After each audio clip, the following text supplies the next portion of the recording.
ظاہر ہونا شروع ہو گئے۔ آپ علیہ السلام نے عوام کو تاکید کر دی تھی کہ جس قدر ممکن ہو اپنے گھروں میں غلہ جمع کر لیں۔ ایک برس بعد آپ علیہ السلام نے اعلان کروا دیا کہ اناج کی تقسیم صرف دربار شاہی ہی سے ہوگی، لہٰذا لوگ اناج کے حصول کے لیے وہاں کا رخ کرنے لگے جہاں حضرت یوسف علیہ السلام کی نگرانی میں اناج تقسیم کیا جاتا تھا۔ آپ علیہ السلام نے غلے کی فروخت کا ایک خاص پیمانہ بنایا تھا، کسی کو بھی ایک اونٹ کے بوجھ سے زیادہ غلہ نہیں ملتا تھا۔ قحط نے مصر کے علاوہ شام اور فلسطین سمیت پورے خطے کو اپنی لپیٹ میں لے لیا تھا۔ اس کے ساتھ ہی حضرت یوسف علیہ السلام کی فیاضی اور رحم دلی کی شہرت بھی دور دور تک پھیل چکی تھی۔ لوگ جوک در جوک آتے اور اناج خرید کر چلے جاتے۔ حضرت یعقوب علیہ السلام کا خاندان فلسطین میں تھا، اور جب آپ علیہ السلام کو عزیز مصر یعنی حضرت یوسف علیہ السلام کی فیاضی کا علم ہوا تو بیٹوں سے کہا، تم بھی مصر جا کر اس رحم دل حکمران سے غلہ لے آؤ۔ دوستوں، یوں بنیامین کے علاوہ 10 بھائی شاہی دربار میں غلہ لینے پہنچ گئے، جہاں حضرت یوسف علیہ السلام شان و شوکت کے ساتھ جلوہ افروز تھے۔ بھائی تو انہیں نہ پہچان سکے، لیکن انہوں نے اپنے بھائیوں کو پہچان لیا۔ حضرت یوسف علیہ السلام 7 برس کی عمر میں ان سے جدا ہوئے تھے اور اب 40 سال کے ہو چکے تھے۔ کرتبی و مزری آپ علیہ السلام نے مزید اطمینان کے لیے ان سے سوالات کیے اور فرمایا، تم مصری معلوم نہیں ہوتے، تمہاری زبان بھی عبرانی ہے، کہیں کسی دشمن ملک کے جاسوس تو نہیں ہو؟ ان سوالات کا مقصد تو یہ تھا کہ وہ اپنے حالات کے بارے میں سب کچھ بتا دیں۔ سوتیلے بھائیوں میں سے ایک نے بتایا کہ وہ نبی زادے ہیں اور حضرت یعقوب علیہ السلام کی اولاد ہیں۔ ہم 12 بھائی تھے، ایک بھائی کو بچپن میں بھیڑیا کھا گیا، جس کے غم میں ہمارے والد نابینا ہو چکے ہیں۔ ایک چھوٹا بھائی ہے جسے والد کی دیکھ بھال کے لیے چھوڑ آئے ہیں۔ حضرت یوسف علیہ السلام نے انہیں شاہی مہمان خانے میں رکھا، جاتے ہوئے پورا اناج دیا اور کہا، آئندہ اپنے چھوٹے بھائی کو بھی ساتھ لانا، اگر تم اسے لے کر نہیں آئے تو غلہ ملے گا اور نہ خاطر مدارت ہوگی۔ اس کے ساتھ ہی آپ علیہ السلام نے خفیہ طور پر ان کے اناج کی رقم بھی ان کی بوریوں میں رکھوا دی۔ بھائی خوشی خوشی اناج لے کر کنعان واپس آئے تو والد کو عزیز مصر کے حسن سلوک، فیاضی اور رحم دلی کے واقعات سنائے۔ ساتھ ہی یہ بھی کہا کہ انہوں نے حکم دیا ہے کہ اگر آئندہ اپنے چھوٹے بھائی کو ساتھ نہ لائے تو اناج نہیں ملے گا، لہٰذا بھائی کو ہمارے ساتھ بھیج دیجئے تاکہ ہم پھر غلہ لائیں، ہم اس کی نگہبانی کریں گے۔ حضرت یعقوب علیہ السلام نے کہا، مجھے تو اس کی بابت تمہارا بس ویسا ہی اعتبار ہے جیسا اس سے پہلے اس کے بھائی کے بارے میں تھا، سو اللہ ہی بہترین نگہبان اور سب سے زیادہ رحم کرنے والا ہے۔ دوستو، کہتے ہیں کہ جب اناج ختم ہونے لگا تو انہوں نے دوبارہ مصر جانے کا قصد کیا اور بنیامین کو ساتھ لے جانے کے لیے والد کی خدمت میں حاضر ہوئے۔ حضرت یعقوب علیہ السلام سابقہ تجربے کی بنا پر بنیامین کو ساتھ بھیجنے پر آمادہ نہ تھے، لہٰذا انہوں نے کہا کہ میں تو اسے ہرگز تمہارے ساتھ نہیں بھیجوں گا جب تک کہ تم اللہ کو بیچ میں ڈال کر مجھے قول و اقرار نہ دو کہ اسے میرے پاس صحیح سالم لے آؤ گے، سوائے اس ایک صورت کے کہ تم سب گرفتار کر لیے جاؤ، یعنی تمہیں کوئی اجتماعی مصیبت پیش آ جائے یا تم سب ہلاک ہو جاؤ۔ جب انہوں نے عہد کر لیا تو حضرت یعقوب علیہ السلام نے انہیں ہدایت کی، اے میرے بیٹو، تم سب ایک ہی دروازے سے داخل نہ ہونا بلکہ جدا جدا دروازوں سے داخل ہونا، اور میں اللہ کی تقدیر کو تم سے نہیں روک سکتا، بے شک حکم اسی کا ہے، میں اسی پر بھروسہ رکھتا ہوں اور اہل توکل کو اسی پر بھروسہ رکھنا چاہیے۔ کہتے ہیں یہ 11 تندرست و توانا اور جوان بھائی تھے، لہٰذا ان سب کے ایک ہی دروازے سے داخل ہونے کی صورت میں نظر بد کا احتمال تھا، اس لیے حضرت یعقوب علیہ السلام نے انہیں الگ الگ دروازوں سے داخل ہونے کا حکم دیا، اور پھر یہ سب بھائی بنیامین کو ساتھ لے کر عزیز مصر کے دربار میں پہنچ گئے۔ حضرت یوسف علیہ السلام نے اپنے بھائی کو پہچان لیا۔ آپ علیہ السلام نے 2 بھائیوں کو ایک ایک کمرے میں ٹھہرایا، اس طرح بنیامین تنہا رہ گئے تو انہیں الگ کمرے میں رکھا اور پھر خلوت میں انہیں بتا دیا کہ وہ ان کے حقیقی بھائی یوسف ہیں۔ حضرت یوسف علیہ السلام نے بنیامین سمیت سب بھائیوں کا اناج ان کے اونٹوں پر لدوا دیا اور وہ خوشی خوشی روانہ ہو گئے، جیسا کہ قرآن پاک میں ہے، پھر جب انہیں ان کا سامان ٹھیک ٹھیک کر کے دیا تو اپنے بھائی کے سامان میں پانی پینے کا پیالہ رکھ دیا، پھر ایک آواز دینے والے نے پکار کر کہا، اے قافلے والو، تم لوگ تو چور ہو۔ وہ ان کی طرف متوجہ ہو کر کہنے لگے، تمہاری کیا چیز چوری ہوئی ہے؟ وہ بولا، بادشاہ کا پیالہ کھویا ہے، اور جو شخص اس کو لے آئے اس کے لیے 1 اونٹ کے بوجھ کا غلہ انعام ملے گا۔ اور میں اس کا ضامن ہوں۔ وہ کہنے لگے کہ اللہ کی قسم، تم کو معلوم ہے کہ ہم اس ملک میں اس لیے نہیں آئے کہ خرابی کریں اور نہ ہم چور ہیں۔ انہوں نے کہا اچھا، اگر تمہارے سامان میں وہ پیالہ مل گیا تو پھر اس کی سزا کیا ہوگی؟ بھائیوں نے جواب دیا، یعقوب کی شریعت میں اس کی سزا یہی ہے کہ چور کو اس شخص کے سپرد کر دیا جاتا ہے۔ سب کو مائع سامان حضرت یوسف علیہ السلام کی خدمت میں پیش کیا گیا۔ وہاں سب بھائیوں کے سامان کی تلاشی ہوئی اور آخر میں بنیامین کے سامان کی تلاشی کے دوران وہ پیالہ ان کے سامان سے برآمد ہو گیا۔ جرم ثابت ہونے پر بنیامین کو جانے کی اجازت نہیں ملی۔ یہ صورتحال ان بھائیوں کے لیے نہایت حیران اور پریشان کن تھی۔ انہوں نے کہا اگر اس نے چوری کی تو کوئی تعجب کی بات نہیں، اس کا بھائی بھی پہلے چوری کر چکا ہے۔ دراصل حضرت یوسف علیہ السلام کی پرورش ان کی پھوپھی کیا کرتی تھی، جو انہیں بہت چاہتی تھی۔ جب آپ علیہ السلام ذرا بڑے ہوئے تو حضرت یعقوب علیہ السلام نے انہیں لینا چاہا۔ پھوپھی انہیں روکنا چاہتی تھی، اس لیے ان کی کمر میں ایک پٹکا کپڑوں کے اندر باندھ کر مشہور کر دیا کہ پٹکا گم ہو گیا ہے، اور سب کی تلاشی لی تو وہ ان کی کمر سے بندھا نکلا۔ لہٰذا اس شریعت کے قانون کے مطابق انہیں پھوپھی کے پاس رہنا پڑا، یہاں تک کہ انہوں نے وفات پائی۔ تو پھر حضرت یوسف علیہ السلام اپنے والد کے پاس آ گئے۔ دوستوں کہتے ہیں کہ اب بھائیوں کو فکر تھی کہ والد کو کیا جواب دیں گے۔ انہوں نے حضرت یوسف علیہ السلام سے درخواست کی، بنیامین کے والد بہت بوڑھے ہیں، اس کی جگہ آپ علیہ السلام ہم میں سے کسی کو روک لیں۔ حضرت یوسف علیہ السلام نے فرمایا یہ ممکن نہیں، جس کے سامان سے مال برآمد ہوا ہے وہی سزا کا مستحق ہے۔ بھائی بڑے مایوس ہوئے اور آپس میں بیٹھ کر مشورہ کرنے لگے۔ سب سے بڑے بھائی نے کہا کہ کیا تمہیں یاد نہیں کہ اپنے والد سے بنیامین کو واپس لانے کا پختہ عہد کیا تھا؟ ہم سب اس سے پہلے یوسف کے معاملے میں بھی کوتاہی کر چکے ہیں، تو جب تک والد صاحب مجھے حکم نہ دے میں تو اس جگہ سے ہلنے کا نہیں۔ یہ بڑا بھائی یہودا تھا۔ باقی 9 بھائی مصر سے روانہ ہوئے اور کنعان پہنچ کر والد کو ساری صورتحال سے آگاہ کیا، ساتھ ہی اپنی صفائی بیان کرتے ہوئے گویا ہوئے اگر آپ علیہ السلام کو ہماری باتوں کا یقین نہیں تو آپ علیہ السلام اس بستی کے لوگوں سے پوچھ لیں جہاں ہم مقیم تھے۔ حضرت یعقوب علیہ السلام نے فرمایا میں تو اپنی پریشانی اور رنج و غم کی فریاد اپنے اللہ ہی سے کر رہا ہوں۔ مجھے اللہ کی طرف سے وہ باتیں معلوم ہیں جو تم نہیں جانتے۔ میرے بیٹو، تم جاؤ اور یوسف اور اس کے بھائی کو پوری طرح تلاش کرو اور اللہ کی رحمت سے مایوس مت ہو، بے شک اللہ کی رحمت سے نا امید وہی ہوتے ہیں جو کافر ہیں۔ دوستو روایات میں آتا ہے کہ یہ سب بھائی حضرت یعقوب علیہ السلام کے اصرار پر دوبارہ عزیز مصر کے دربار میں گئے اور نہایت عاجزی و انکساری سے بھائی کی رہائی کی اپیل کی، ساتھ ہی باپ کے بڑھاپے، ضعف اور دوسرے بیٹے کی جدائی کے صدمے کا بھی ذکر کیا۔ حضرت یوسف علیہ السلام کا دل بھر آیا، آنکھیں نم ہو گئیں۔ روایت ہے کہ حضرت یعقوب علیہ السلام نے عزیز مصر کے نام ایک خط بھی لکھ کر دیا تھا۔ حضرت یوسف علیہ السلام نے خط پڑھا تو بے اختیار رونے لگے اور پھر اپنے راز کو ظاہر کر دیا۔ تعارف کی تمہید کے طور پر بھائیوں سے سوال کیا، تم کو کچھ یاد بھی ہے کہ یوسف اور اس کے بھائی کے ساتھ کیا برتاؤ کیا تھا؟ بھائیوں نے جب عزیز مصر کی زبان سے اپنے بھائی یوسف کا تذکرہ سنا تو حیران رہ گئے اور گھبرا کر بولے، کیا سچ مچ تم ہی یوسف ہو؟ حضرت یوسف علیہ السلام نے جواب دیا، ہاں میں ہی یوسف ہوں اور یہ میرا بھائی ہے۔ اللہ نے ہم پر فضل و کرم کیا۔ جو شخص اللہ سے ڈرتا اور صبر کرتا ہے تو اللہ نیکوکاروں کا اجر ضائع نہیں کرتا۔ بھائیوں نے جب حضرت یوسف علیہ السلام کی یہ شان دیکھی تو اپنی غلطیوں اور کوتاہیوں کا اعتراف کر لیا۔ آپ علیہ السلام نے بھی پیغمبرانہ عفو درگزر سے کام لیتے ہوئے انہیں معاف کر دیا۔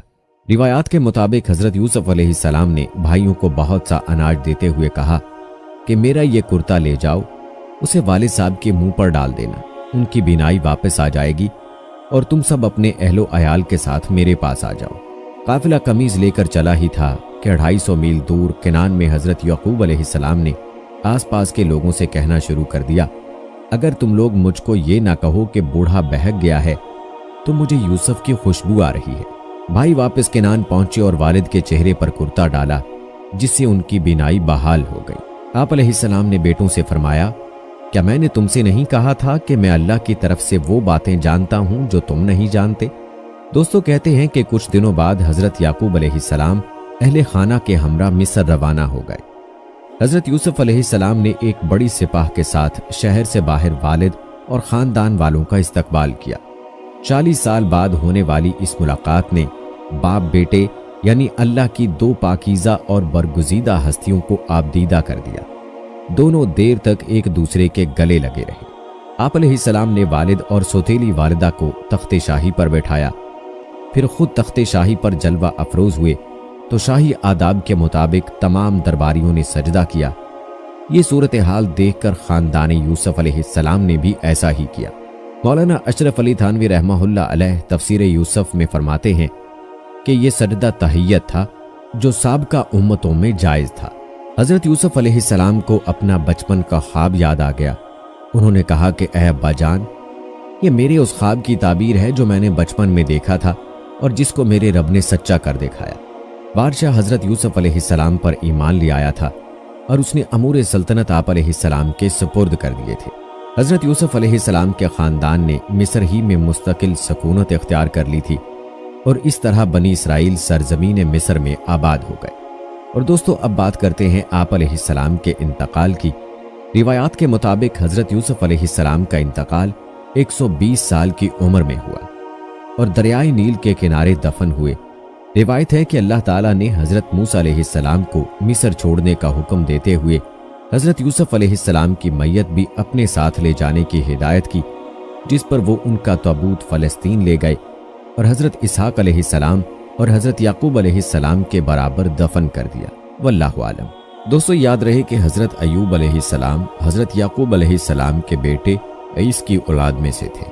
علامہ ابن عساکر رحمہ اللہ کے مطابق حضرت ایوب علیہ السلام کی والدہ حضرت لوط علیہ السلام کی بیٹی تھی۔ اس طرح آپ علیہ السلام حضرت لوط علیہ السلام کے نواسے ہوئے۔ آپ کو بتاتے چلیں کہ حضرت ایوب علیہ السلام سے متعلق معلومات کے ذرائع قرآن مجید، تورات یا پھر وہ اقتباسات ہیں جو عرب مورخین نے قدیم تاریخ سے اخذ کر کے تحریر کیے۔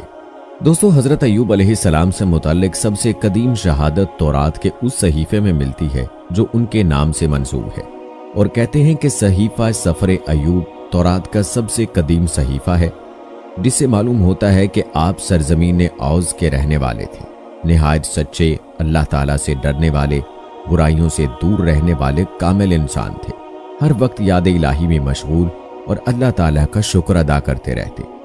آپ علیہ السلام نہایت امیر کبیر تھے۔ اللہ تعالیٰ نے مال و دولت، جائیداد، شاندار محلات، نوکر چاکر اور کثیر اولاد سے نوازا۔ یاد رہے کہ قرآن پاک میں آپ علیہ السلام کا ذکر 4 سورہ مبارکہ میں آیا ہے: سورہ نساء، سورہ انعام، سورہ انبیاء اور سورہ سعد۔ سورہ نساء اور سورہ انعام میں دیگر انبیاء کرام کے ساتھ حضرت ایوب علیہ السلام کا نام مذکور ہے، جبکہ سورہ انبیاء اور سورہ سعد میں آپ علیہ السلام پر آنے والی سخت ترین آزمائشوں، مصائب و آلام اور ان پر صبر و شکر، پھر اللہ تعالیٰ کی جانب سے بہترین انعام کا ذکر ہے۔ دوستو، محققین نے لکھا ہے کہ حضرت ایوب علیہ السلام کا زمانہ حضرت یعقوب علیہ السلام اور حضرت موسیٰ علیہ السلام کے درمیان تھا، یعنی تقریباً 1300 اور 1500 قبل مسیح کے درمیان۔ آپ علیہ السلام کی اہلیہ کے نام پر مورخین میں اختلاف ہے۔ کسی نے ان کا نام لیا بنت میشا ابن یوسف لکھا ہے تو کسی نے رحمت بنت افراہیم ابن یوسف۔ اور دوستو، جہاں تک بات ہے آپ علیہ السلام کی اولاد کی، تو حضرت ابن مسعود رضی اللہ تعالی عنہ نے فرمایا کہ حضرت ایوب علیہ السلام کے 7 لڑکے اور 7 لڑکیاں تھیں، جو سب آپ علیہ السلام پر آنے والی آزمائش کے دنوں میں انتقال کر گئے۔ جب اللہ تعالیٰ نے ان کی آزمائش ختم کی تو انہیں مزید اولاد عطا فرمائی، اور بعض روایات کے مطابق آپ علیہ السلام کے 27 بیٹے اور بیٹیاں ہوئیں۔ دوستو، بات کرتے ہیں آپ علیہ السلام کی سخت ترین آزمائش کی۔ علامہ ابن کثیر رحمہ اللہ علیہ فرماتے ہیں کہ حضرت ایوب علیہ السلام کو اللہ تعالیٰ نے بہت مال و دولت، زمین و جائیداد، مویشی، غلام اور اولاد عطا فرمائی تھی۔ پھر جب آپ علیہ السلام کو آزمائش میں مبتلا کیا تو یہ سب چیزیں واپس لے لیں۔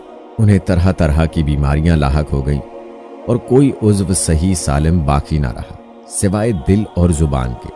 ان تمام مصیبتوں، مشکلات اور بیماریوں کے باوجود آپ علیہ السلام نہایت صابر و شاکر ثابت ہوئے۔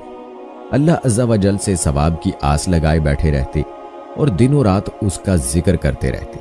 آپ علیہ السلام کے پورے جسم پر بڑے بڑے پھوڑے ہو گئے جن میں کیڑے پڑ گئے تھے، کوئی ساتھ نہ بیٹھتا تھا، دوست احباب بھی وحشت کرتے تھے، حتیٰ کہ آپ علیہ السلام کو شہر سے باہر